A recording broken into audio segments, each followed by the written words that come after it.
ओम नमो भगवते वासुदेवाय नमः। जय श्री कृष्णा, राधे राधे। नमस्कार प्रिय भक्तजनों, आप सभी का हमारे चैनल खुशी ज्ञान सागर में हार्दिक स्वागत है। आप सभी को पापों का नाश करने वाली, मनोकामनाओं को पूर्ण करने वाली अपरा एकादशी या अचला एकादशी व्रत की हार्दिक शुभकामनाएं। आज के इस वीडियो में आप अपरा एकादशी की संपूर्ण व्रत कथा का श्रवण करेंगे। तो कथा को सुनने वाले हर विष्णु भक्त से निवेदन है कि आप हमारे चैनल खुशी ज्ञान सागर को सब्सक्राइब अवश्य करें, इस वीडियो को शेयर करें और साथ ही कमेंट बॉक्स में जय श्री हरि विष्णु जरूर लिखें। अपनी मंगल जीवन की कामना करते हुए आइए सुनते हैं अपरा एकादशी की संपूर्ण व्रत कथा। तो कथा को पूरी श्रद्धा और विश्वास के साथ पूरा अवश्य सुनिएगा। आइए श्री लक्ष्मी नारायण जी के चरणों का ध्यान करते हुए कथा को शुरू करते हैं। जय श्री गणेशाय नमः। एक बार धर्मराज युधिष्ठिर ने भगवान श्री कृष्ण से ज्येष्ठ मास के कृष्ण पक्ष की एकादशी के महत्व को बताने का निवेदन किया। तब भगवान श्री कृष्ण ने कहा कि हे युधिष्ठिर, ज्येष्ठ मास के कृष्ण पक्ष की अपरा एकादशी को अचला एकादशी भी कहते हैं। इस व्रत को करने से प्रेत योनि, ब्रह्म हत्या आदि पापों से मुक्ति मिल जाती है। प्राचीन समय में किसी नगर में महिध्वज नाम का एक महान राजा राज्य करता था। वह बहुत ही धर्मात्मा था। उसके राज्य में प्रजा सुखी पूर्वक निवास कर रही थी। उनका एक वज्रध्वज नाम का छोटा भाई था जो अत्यंत क्रूर और अन्यायी था। राजा महिध्वज की लोकप्रियता से वह बहुत चिढ़ता था और द्वेष के कारण एक दिन उसने एक ऐसा कुकर्म किया कि जिसकी कल्पना भी असंभव है। रात्रि के समय वह अपने महल में गया और उसने अपने भाई महिध्वज की हत्या कर दी और उसके शव को बेरहमी से नगर के बाहर एक पीपल के पेड़ के नीचे गाड़ दिया। इस प्रकार राजा महिध्वज की अकाल मृत्यु होने के कारण राजा को प्रेत योनि प्राप्त हुई। वह उसी पेड़ पर रहते हुए आने जाने वालों को परेशान करने लगा, इधर उधर भटकने लगा। एक समय ईश्वर की इच्छा से महान ऋषि धौम्य उसी पीपल के पास से गुजर रहे थे। तब उन्हें उस प्रेत के होने का आभास हुआ। अपने तपोबल से उन्होंने उस प्रेत को देखा और यह भी जान लिया कि उसकी यह दुर्दशा कैसे हुई है। तब उन्होंने प्रसन्न होकर प्रेत आत्मा को पेड़ से नीचे उतारा और परलोक विद्या के बारे में ज्ञान दिया। इसके बाद धौम्य ऋषि ने उस प्रेत आत्मा राजा को प्रेत योनि से मुक्ति दिलाने के लिए फिर स्वयं ही अपरा एकादशी का व्रत रखा। विधि पूर्वक अपरा एकादशी का व्रत करने के बाद उन्होंने भगवान श्री हरि से प्रार्थना की कि हे श्री हरि, उनके द्वारा किए गए व्रत का पूरा पुण्य उस प्रेत आत्मा राजा को मिल जाए ताकि उसे प्रेत योनि से मुक्ति मिल सके। भगवान विष्णु की कृपा से उस राजा को अपरा एकादशी व्रत का पुण्य फल मिल गया, जिससे वे प्रेत योनि से मुक्त हो गए। तब राजा ने दिव्य शरीर धारण किया और ऋषि को प्रणाम करते हुए खूब धन्यवाद दिया। फिर वह राजा पुष्पक विमान पर बैठकर स्वर्ग लोक को चले गए। एकादशी का व्रत पितरों को भी मोक्ष प्रदान करने वाला होता है। यदि आप चाहते हैं कि आपके पितर संतुष्ट रहे, सदा आप पर प्रसन्न रहे, तो आज के इस एकादशी व्रत को रखकर आप अपने द्वारा रखे गए व्रत का सारा पुण्य अपने पितरों को भी प्रदान कर सकते हैं। ऐसा होने पर न केवल पितरों को प्रेत योनि से मुक्ति मिलती है, बल्कि उन्हें अंत में वैकुंठ लोक की प्राप्ति भी हो जाती है और ऐसे पितर प्रसन्न होकर सदा अपने परिवार जनों पर भरपूर आशीर्वाद बनाए रखते हैं। भगवान श्री कृष्ण कहते हैं कि हे राजन, यह अपरा एकादशी की कथा मैंने लोकहित के लिए कही है। इसके पढ़ने अथवा सुनने से मनुष्य सभी पापों से छूट जाता है, इसमें कोई संदेह नहीं है। इस प्रकार अपरा एकादशी का महत्व सुनाकर भगवान श्री कृष्ण मौन हो गए। तब धर्मराज युधिष्ठिर ने भी विधि विधान से इस व्रत को किया और श्रद्धा से किया, जिससे उन्हें भी अंत में वैकुंठ लोक की प्राप्ति हुई। प्रेम से बोलिए श्री लक्ष्मी नारायण भगवान की जय। एकादशी माता की जय। आइए अब एकादशी की दूसरी कथा को सुनते हैं। इस कथा को सुनने से सभी मनोकामनाएं पूर्ण हो जाती है। एक बार देवर्षि नारद जी वैकुंठ धाम गए। वहां उन्होंने भगवान श्री लक्ष्मी नारायण जी को नमन किया। नारद जी ने श्री हरि से कहा, प्रभु, पृथ्वी पर अब आपका प्रभाव कम हो रहा है। धर्म पर चलने वालों को कोई अच्छा फल नहीं मिल रहा है। जो पाप कर रहे हैं उनका भला हो रहा है।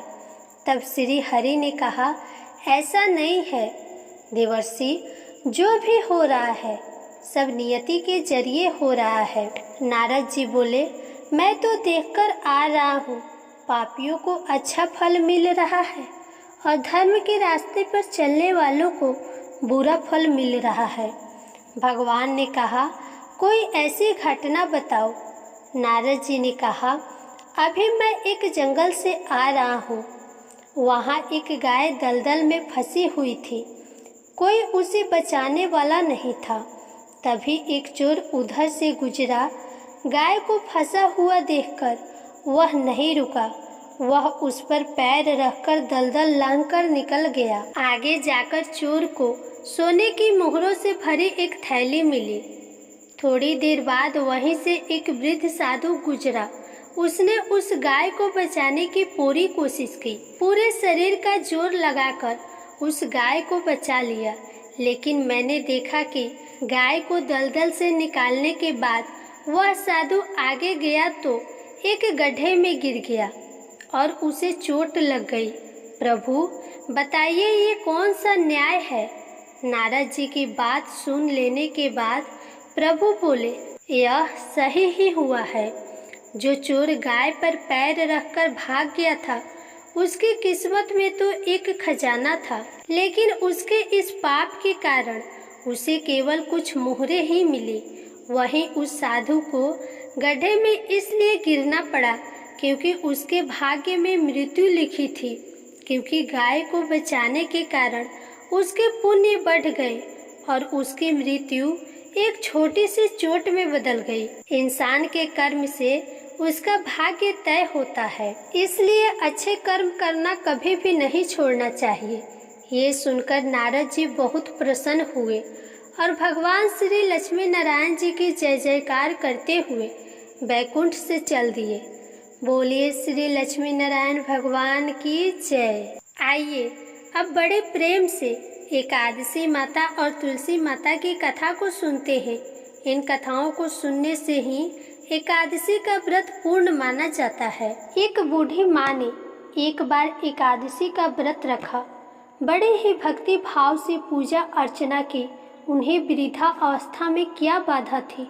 वे तो अपने पुत्र पौत्रों की सुख सुविधा के लिए व्रत रखने लगी थी। वे दिन भर तो जरा कठोर मन करके अपने प्यास को रोके रही। दिन में पूजा पाठ किया, कथा सुनी और पंडित जी को मिट्टी के पात्र में भरकर पानी और ऋतु फल दान में दिए। दोना भर भर के बूरा शक्कर वितरण किया। उन्हें गर्मी के कारण बहुत बेचैनी हो रही थी। इस कारण से बड़ी देर तक पानी में पड़ी रही और पानी की कुल्ला करती रही, अपना मुंह धोती रही। तब कहीं थोड़ा बहुत उसे धैर्य बंध पाया। धूप तो बहुत तेज पड़ रही थी, इस कारण बार बार उनका मुख सूख रहा था। बूढ़ी माँ बहुत बेचैन हो रही थी। एक तरफ बुढ़ापा और दूसरा यह भयंकर गर्मी। वृद्धा अवस्था की स्थिति तो कुछ दूसरे प्रकार की ही होती है। जैसे जैसे रो धो के दिन कट पाया, अब पहाड़ सी रात सामने थी। उसका कटना बड़ा ही कठिन दिखाई दे रहा था। खटिया पर पड़े पड़े शांति नहीं मिल रही थी। वे बार बार करवट बदल रही थी। अनेक बार वे बाहर जाती और भीतर आती। उन्हें घर के अंदर शांति नहीं थी। वे पड़ी पड़ी एकादशी माता का स्मरण करती रही। वे कहती रही कि हे माता जी, आप मेरी लाज रखिएगा, आप ही मुझे शक्ति दीजिएगा जिससे मैं भली भांति आपका व्रत कर सकूं और यह पहाड़ सी रात शांतिपूर्वक व्यतीत हो सके। प्यास के कारण बूढ़ी माँ की बेचैनी तो बढ़ ही रही थी। उन्होंने धैर्य रखने का बहुत प्रयास किया, किंतु सहनशीलता की सीमा टूट गई और वे घबराकर एकदम चिल्ला पड़ी और बोले कि बचाओ बचाओ। अम्मा का चिल्लाना सुनकर परिवार भर के नर नारी, बच्चे और पड़ोसी एकत्र होकर बूढ़ी अम्मा के खटिया के समीप आ पहुँचे। सबने पूछा कि अम्मा जी, आपको क्या हुआ? आप क्यों चिल्ला रही हैं? आप इस वृद्धा अवस्था में यह कठिन व्रत क्यों कर रही हैं? अम्मा जी, शक्ति से ही भक्ति होती है। थोड़ी ही देर में वे फिर से बोली, अरे हमारे तो प्राण ही निकले जा रहे हैं।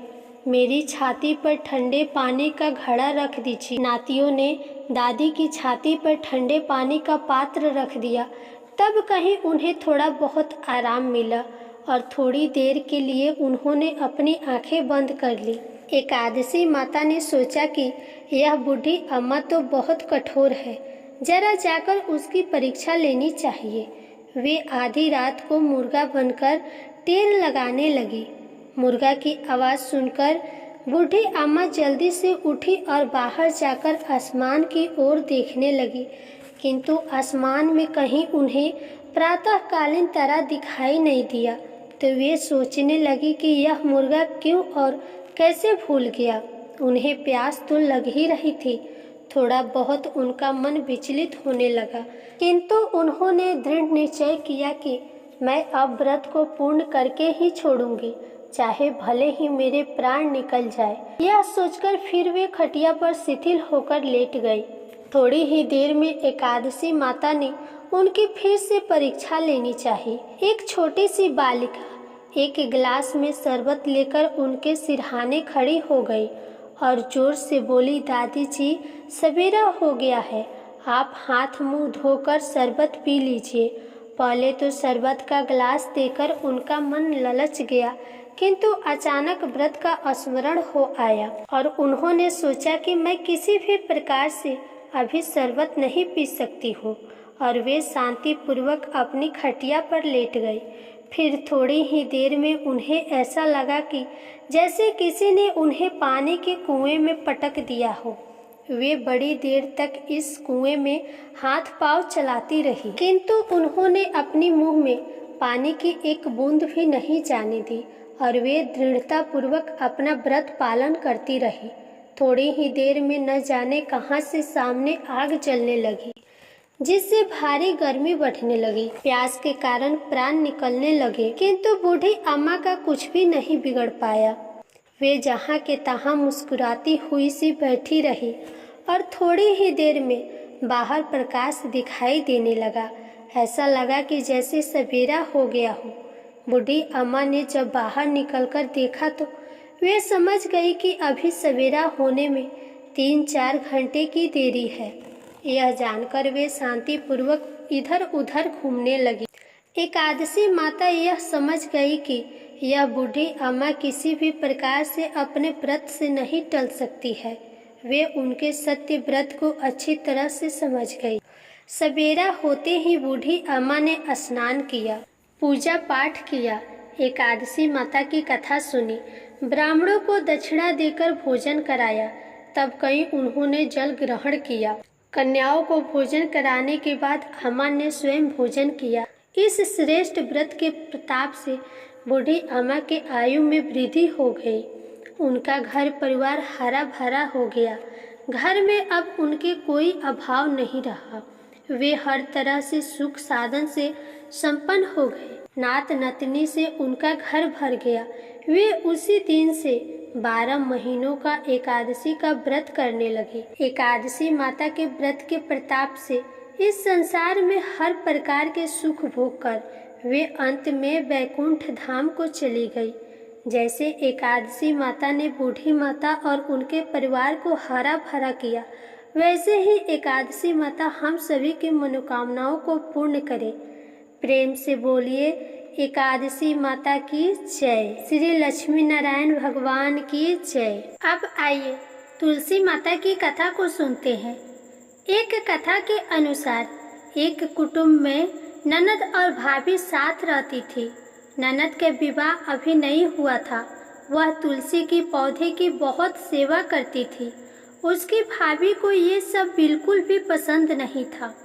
जब कभी उसकी भाभी को अत्यधिक क्रोध आता तब वह उसे ताना देते हुए कहती कि जब तुम्हारा विवाह होगा तो मैं तुलसी ही बारातियों को खाने को दूंगी और तुम्हारे दहेज में भी तुलसी ही दूंगी। कुछ समय बीत जाने पर ननद का विवाह पक्का हुआ।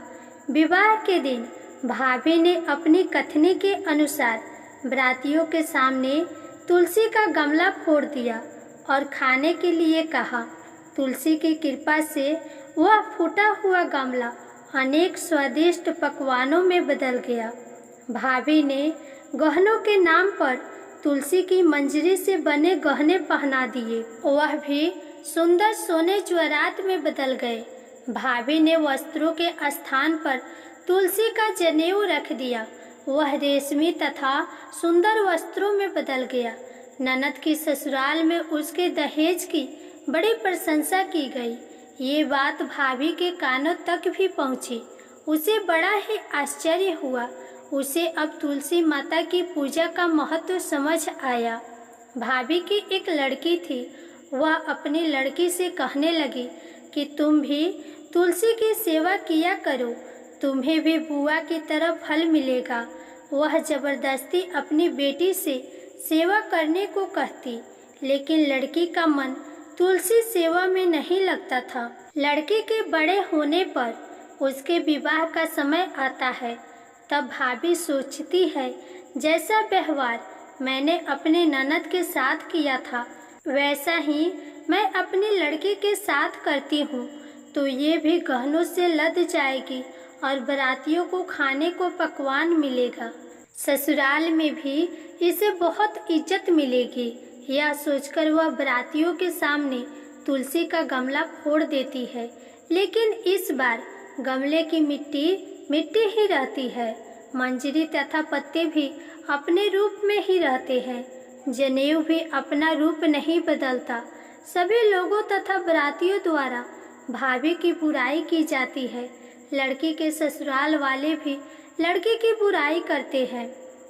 भाभी कभी ननद को नहीं बुलाती थी। भाई ने सोचा मैं अपनी बहन से मिलकर आता हूँ। उसने अपनी पत्नी से कहा और कुछ उपहार ले जाने की बात कही। भाभी ने थैले में ज्वार भरकर कहा कि और कुछ नहीं है, तुम यही ले जाओ। वह दुखी मन से बहन के पास चल दिया। वह सोचता रहा कि कोई भाई अपनी बहन के घर ज्वार कैसे ले जा सकता है। यह सोचकर वह एक गौशाला के पास रुका और ज्वार का थैला गाय के सामने पलट दिया। तभी गाय पालने वाले ने कहा कि आप गाय के सामने हीरे मोती तथा सोना क्यों डाल रहे हो। ये देखकर भाई को बड़ा ही आश्चर्य हुआ और उसने सभी हीरे मोती तथा सोना वापस अपने थैले में रख लिया। भाई ने सारी बात अपनी बहन को जाकर बताई और बड़ी खुशी खुशी उसने सारे हीरे मोती और जेवर अपनी बहन को दिए। दोनों भाई बहन एक दूसरे को देखकर अत्यंत प्रसन्न हुए।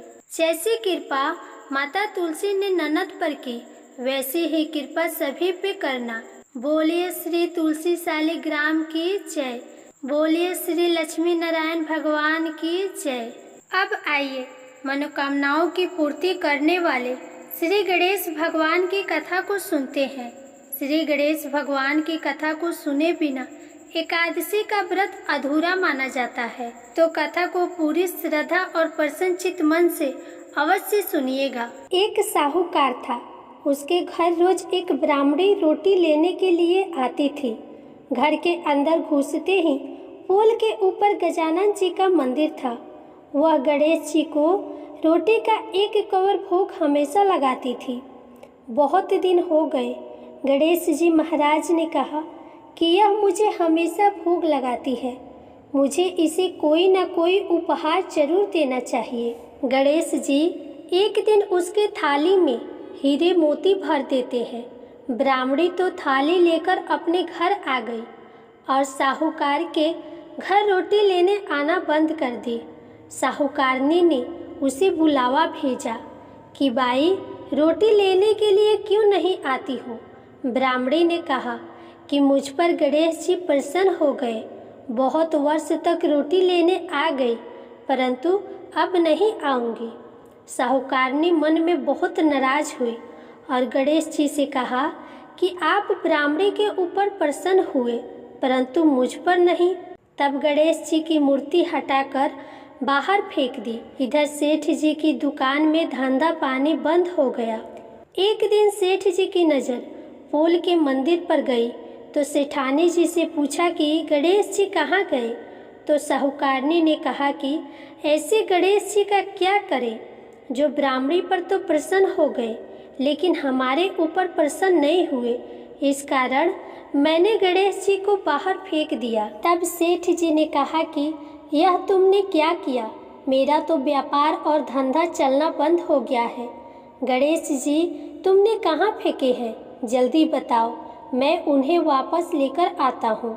साहूकार जी वापस से गणेश जी को लेने गए तो गणेश जी इतने भारी हो गए कि वे उठे ही नहीं। साहूकार जी ने कहा कि मेरे से गलती हो गई है, आप मेरे घर पधारिए। गणेश जी तो और भी भारी होते गए और कहा कि मैं तो नहीं चलूँगा, पहले साहूकारनी को बुलाकर यहाँ लाओ और वह मुझसे माफ़ी मांगेगी तो ही मैं चलूँगा। और गणेश जी ने कहा कि मुझे हमेशा सवा से चूरमा का भोजन कराओगी तो ही मैं चलूँगा। साहूकार साहूकारनी को लेकर आए और उसे माफ़ी भी मंगवाई और सवा सेर का चूरमा चढ़ाने की हाँ भी भरी। तब साहूकार और साहूकारनी ने गणेश जी को वापस घर में लाकर उन्हें पोल में बिठाया। ऐसा करने पर साहूकार का व्यापार फिर से चलने लगा। हे गणेश जी महाराज, जैसे साहूकार और साहूकारनी पर आप प्रसन्न हुए वैसे सभी पर अपनी कृपा बनाए रखना। प्रेम से बोलिए गणेश भगवान की जय। श्री लक्ष्मी नारायण भगवान की जय। एकादशी माता की जय। प्रिय श्रोतागण, आशा करती हूँ आपको यह वीडियो पसंद आई हो, तो इसे लाइक करें, शेयर करें, कमेंट में जय श्री हरि विष्णु जरूर लिखें।